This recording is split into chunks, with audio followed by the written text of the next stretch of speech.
passages were a pretty tight fit. They'd obviously been built for smaller hands and bellies.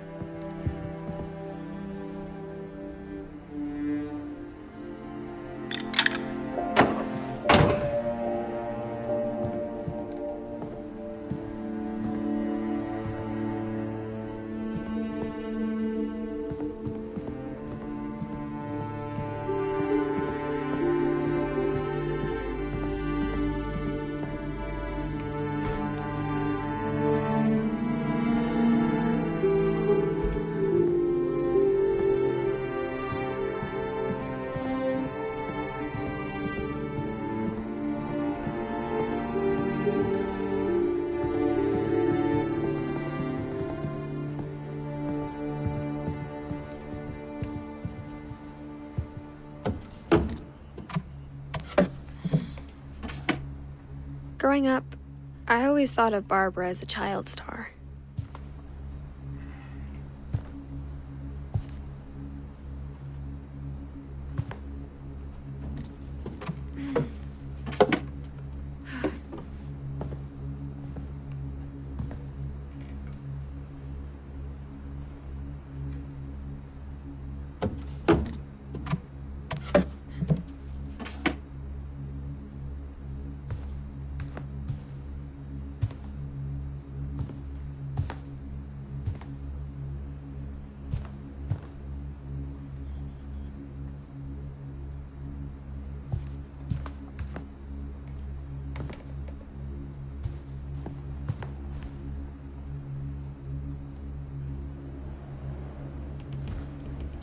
I never thought about how hard it must have been for her afterwards.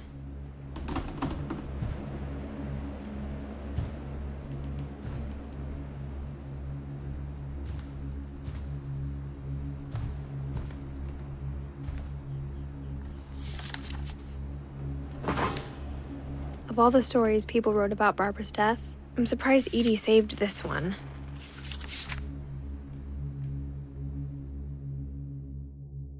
Old Jack here with another ghastly tale inspired by America's most unfortunate family. I'm calling it The Surprise Ending of Barbara Finch. As a child star, Barbara was famous for her scream. Now at 16, she was all washed up. A has-been. But in a lucky break, she'd been asked to perform her signature scream at a local convention for monster movie fans. It was just the boost her career needed. Unfortunately, her scream hadn't aged well. Getting better. I think you just need the right motivation. Her biggest fan and current boyfriend, Rick, was about to demonstrate when... Now that was a great scream. It was Barbara's father, Sven. He'd slipped into a table saw and had to be rushed to the emergency room. So Barbara got stuck babysitting her youngest brother, Walter. Her convention comeback was cancelled. Okay, I'm hearing frustration, but I'm not hearing terror. What if I tried... A gang of hoodlums in Halloween masks have been terrorizing Orcas Island tonight. Police are urging residents to... That came from the basement. You're right! Also, I loved your delivery on that. Why is your basement door locked? Because my dad likes making puzzles and secret passages. There's a key hidden in the music box. The secret is to keep winding and winding until finally the key pops out. Thanks, babe. I'll be back in a sec. 20 minutes later, Rick hadn't returned. So Barbara went to look for him, right on cue. She reached for the music box. And as she wound the key, she listened for Rick, but the house was silent.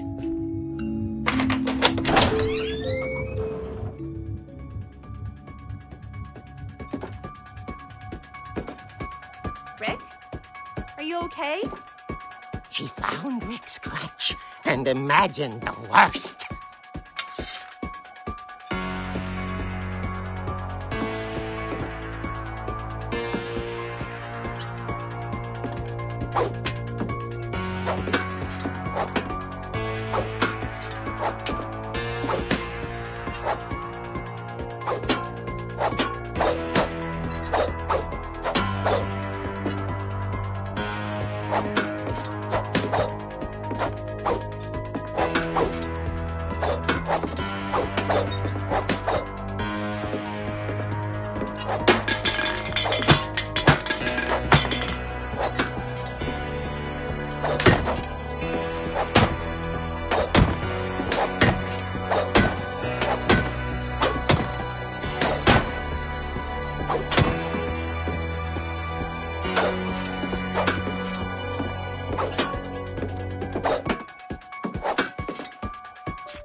The gang's leader is the infamous Hookman killer, Dr. Carl Hamill, who impaled and then ate his family 10 years ago tonight.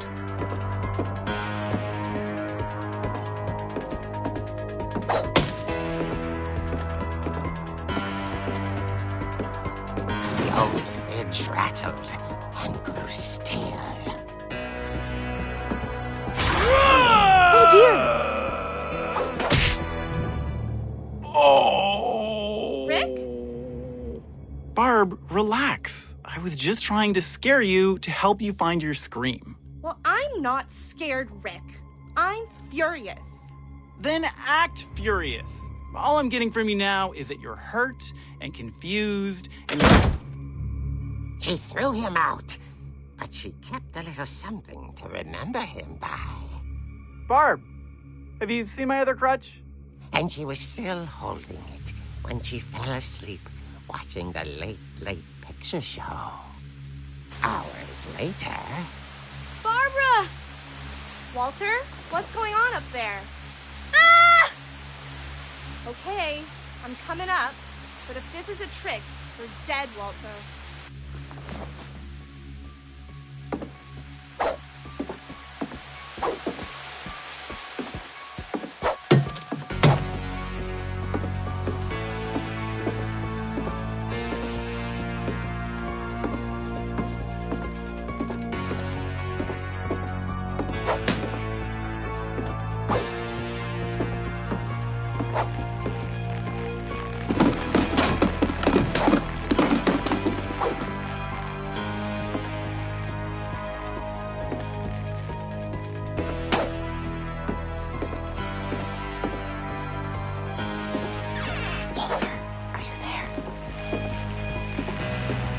Walter had vanished, but his bedside radio was still on. Orcas Island police describe the man as 6 feet tall, with a steel hook for a hand. Residents are urged to lock all doors and windows and notify the police of any suspicious activity.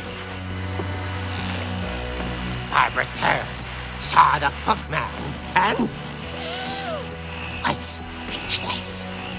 He was quite smashing.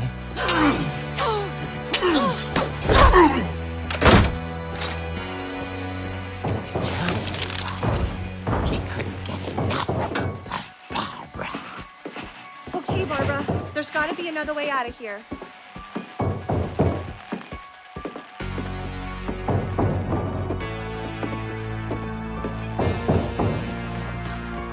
That night, she played her part beautifully.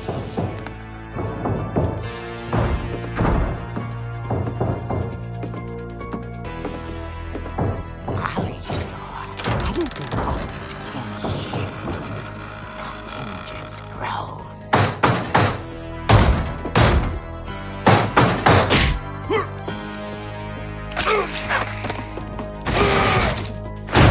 He wasn't moving, But she sensed the story might not be over yet.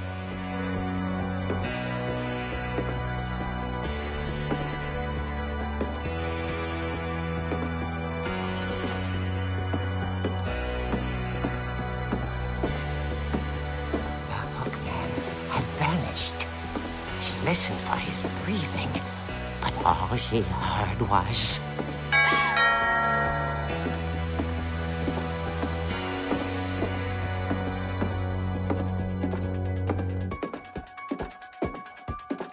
At the door, she heard whispering. It was coming from inside the house.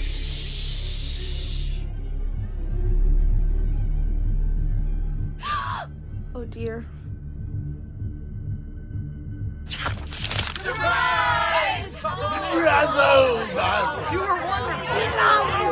monsters had come to surprise her. For Barbara, it was a dream come true. Then she saw what kind of monsters they were, and she realized what was about to happen. She was going to be famous. And with her final breath, Barbara Finch gave the performance of her life.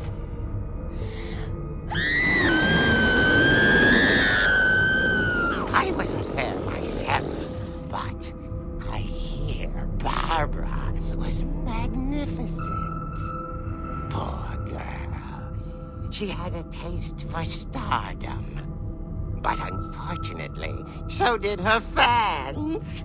Of course, the police blamed it all on poor Rick, who disappeared the same night. And little Walter, hiding under his bed the whole time. He took it all pretty hard, but that's another story. As for Barbara, tucked inside the music box was all they ever found of her. Her ear. Now that's what I call a real eerie tale.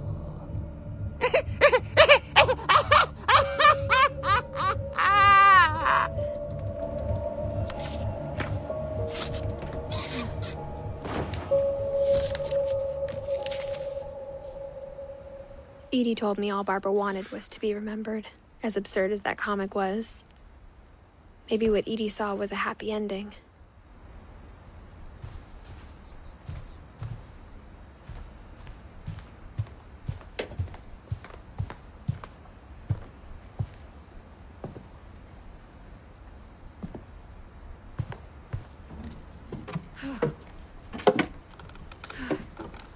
I guess now I know why Mom didn't like me playing with the music box.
Mom said the basement was off limits, unless I wanted another tetanus shot.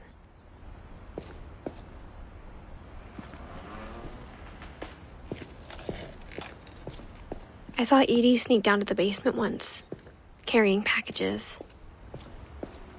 I thought maybe she was hiding presents.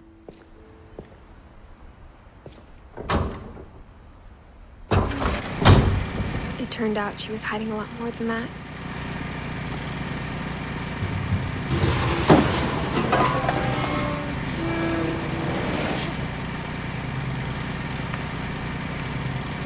I remember asking Mom once about where Walter had gone.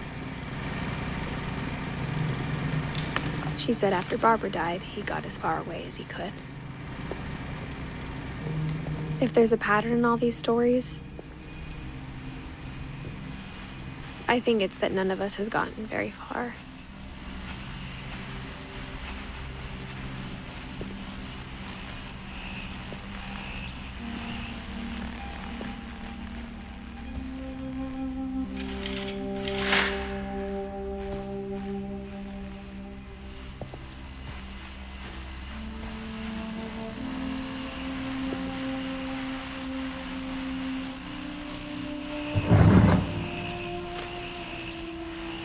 Goodbye, everyone.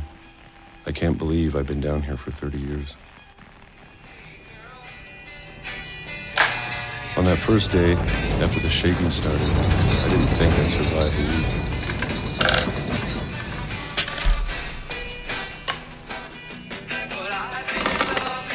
But after a few days, I settled into a routine. That's what kept me sane. Having a schedule, living for today. I always expected to be dead tomorrow. But if you wait long enough, you get used to anything.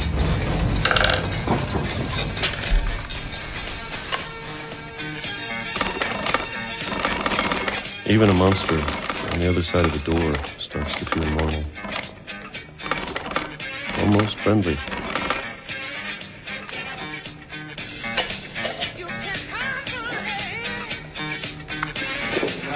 And then one day, everything just stopped. Whatever that thing was, it was gone. Maybe it got tired of waiting. Or maybe I just got tired of being afraid.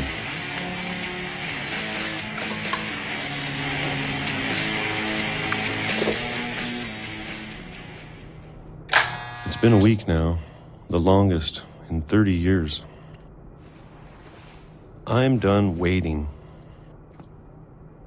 I have to leave while I still can.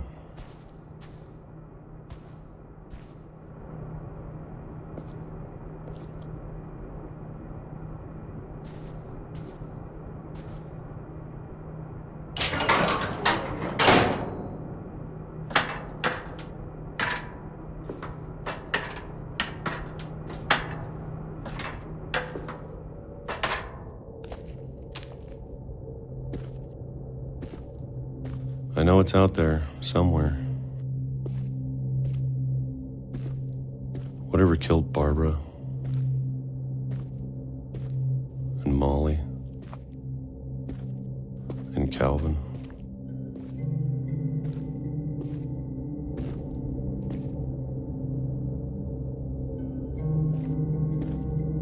Maybe this is all a mistake. But I need to stop living the same day, even if it kills me.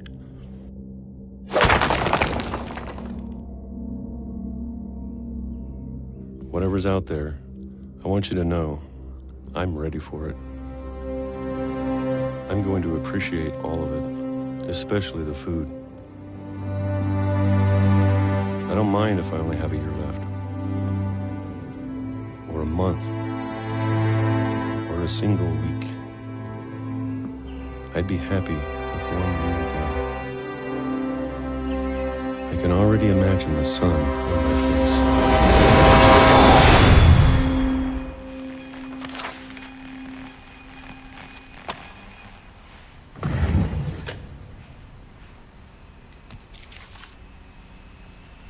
Walter died when I was 6. I can't believe my mom never told me he was down here. I'm sure my mom was trying to protect me.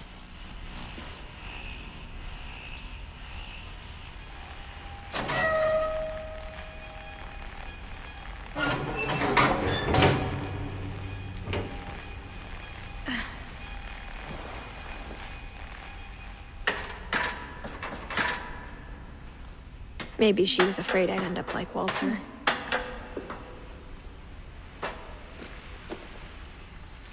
But if she never told me about an uncle under the house,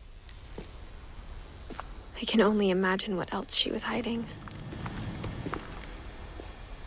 I don't want to make the same mistakes she made.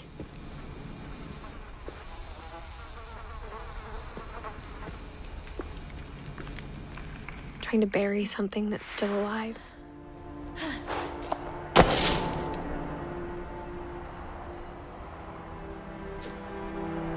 Now that there's only one of us left, or maybe two, I thought it was time I heard the stories for myself and found out what happened to everyone else. But now I'm worried the stories themselves might be the problem. Maybe we believed so much in a family curse, we made it real.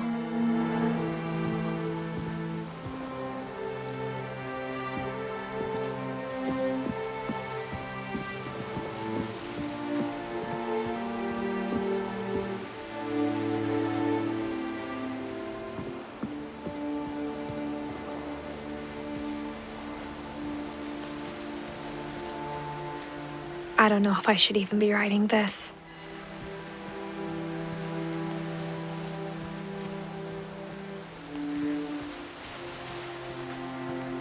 Maybe it'd be better if all this just died with me.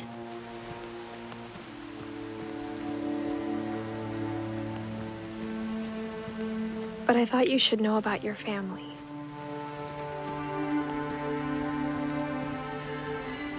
And the history you're a part of.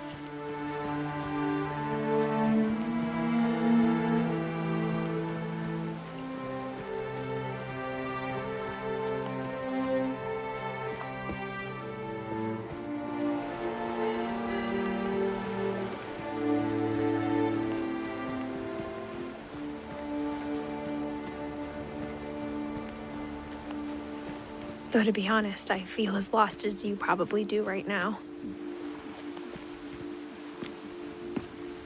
I think the people in these stories believed them, for what that's worth.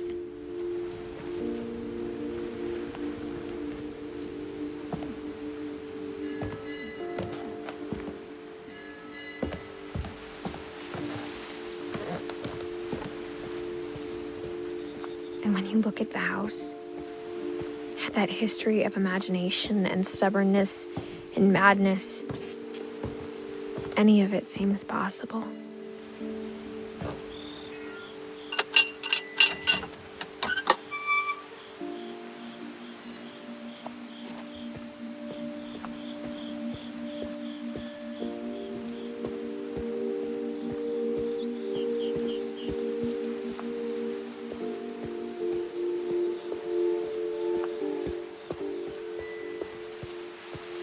I think we've been surrounded by death for so long, we've just gotten used to it. What kind of family finishes building a cemetery before starting the house?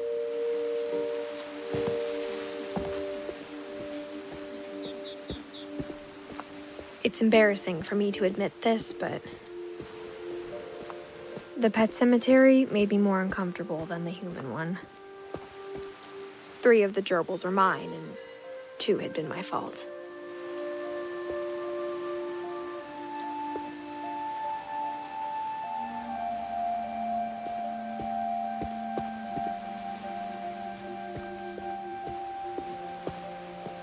Sven built the house, but it was Edith who designed the cemetery.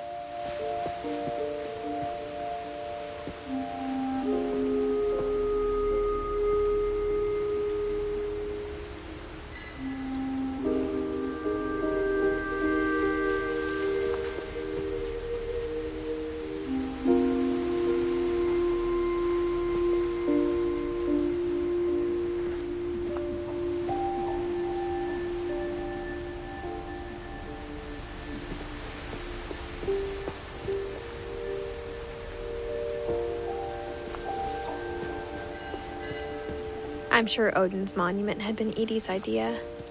My mom was always trying to move on, but for Edie, the past never went away.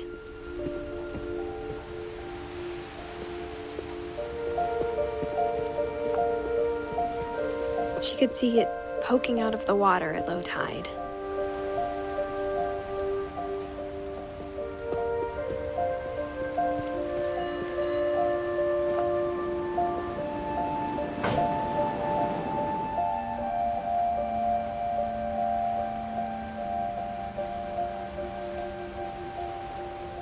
Edie said she dreamed about the old house every night.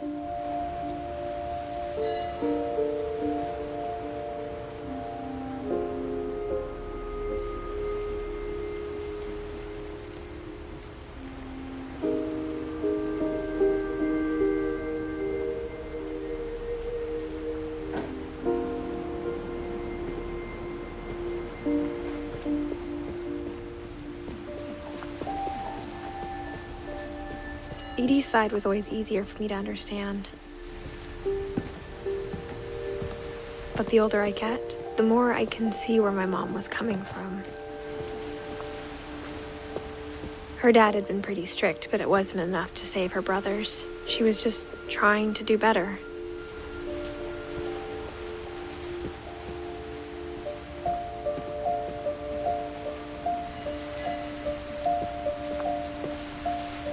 She lost 2 of her brothers, just like I did. I get why she tried so hard to protect us. We never found Milton's body, so my mom insisted we were putting up a monument, not a tombstone.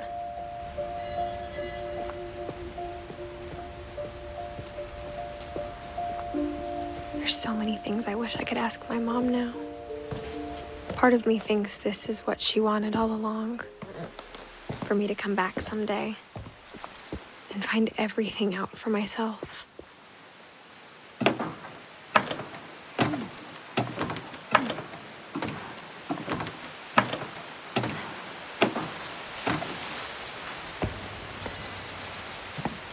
But looking back on it now,